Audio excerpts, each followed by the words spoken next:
ৰাজ্যৰ শিক্ষাখণ্ডৰ গুণগত মান নিৰ্ণয় কৰিবলৈ ৰাজ্যত আৰম্ভ হৈছে গুণ উৎসৱ। ফেব্ৰুৱাৰী মাহৰ ৫ তাৰিখৰ পৰা ৰাজ্যৰ ১০খন জিলাত অনুষ্ঠিত হৈছে তৃতীয় পৰ্যায়ৰ গুণ উৎসৱ।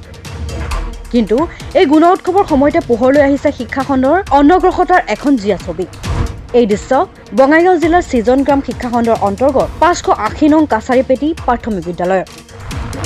বিদ্যালয়খন বিগত ২০২২ চনতে আই নৈৰ বানত সম্পূৰ্ণৰূপে নৈত জাহ গৈছে। তাৰ পিছতে অস্থায়ীভাৱে বিদ্যালয় গৃহ নিৰ্মাণ কৰে। ১৫৩ জন ছাত্ৰ ছাত্ৰী থকা বিদ্যালয়খন পৰ্যাপ্ত শ্ৰেণীকোঠা নথকাৰ বাবে একেটা কোঠাতে ৫টাকৈ শ্ৰেণী পাঠদান কৰিবলগীয়া হয়। শিক্ষক অভিভাৱকসকলে বহুবাৰ বিদ্যালয়খনৰ অভাৱ অভিযোগসমূহ অৱগত কৰিছে যদিও কোনো ধৰণৰ গুৰুত্ব নিদিয়ে বিভাগীয় কৰ্তৃপক্ষই। আন্তঃগাঁথনি আৰু উপযুক্ত সা সুবিধাৰ অভাৱত এতিয়া ছাত্ৰ ছাত্ৰীসকল হ্ৰাস পাবলৈ ধৰিছে বিদ্যালয়খনত।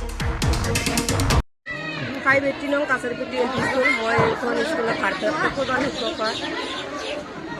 আমাৰ বিদ্যালয়খন ২০২২ চনৰ ২৭ জুন তাৰিখে আই নদীৰ গৰাখহনীয়াত সম্পূৰ্ণৰূপে জাহ গৈছে আৰু তেতিয়াৰ পৰা আমি ইয়াতে অস্থায়ীভাৱে পাঠদান চলাই আছোঁ ল'ৰা ছোৱালীক। আমাৰ ল'ৰা ছোৱালী বহুত, যিটো গাঁৱৰ স্কুল, ৰাস্তা ঘাটৰো বহুত অসুবিধা আৰু বানপানীৰ সময়ত আমি বহুতো অসুবিধাৰ সন্মুখীন হওঁ। এই আপোনালোকৰ জৰিয়তে মই আমাৰ বিভাগীয় কৰ্তৃপক্ষক জনাব বিচাৰোঁ যে আমাৰ বিভাগে যাতে অতি সোনকালে বিদ্যালয়ৰ আন্তঃগাঁথনি উন্নত কৰি ল'ৰা ছোৱালীক পাঠদানৰ সুব্যৱস্থা কৰি দিয়ে।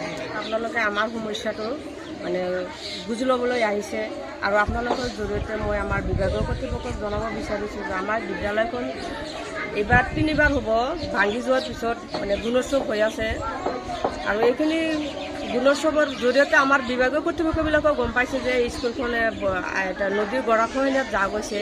তথাপিও আজিলৈকে আমি বিদ্যালয়ৰ কাৰণে কোনো অনুদান পোৱা নাই।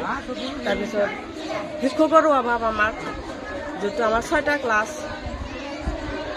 ক্লাছৰ কাৰণে ৬জন শিক্ষকেই লাগে আমাৰ, কিন্তু ৪জন শিক্ষক আছে বৰ্তমান আৰু 2জন শিক্ষকৰ আমাৰ অভাৱ। মই চৰকাৰক আপোনালোকৰ জৰিয়তে এইখিনি ক'ব বিচাৰোঁ যে যাতে আমাৰ বিদ্যালয়ত অতি সোনকালে শিক্ষকৰ নিযুক্তি দিয়ে আৰু বিদ্যালয়ৰ ল'ৰা ছোৱালীৰ পাঠদানৰ কাৰণে উপযুক্ত সুবিধা কৰি দিয়ে।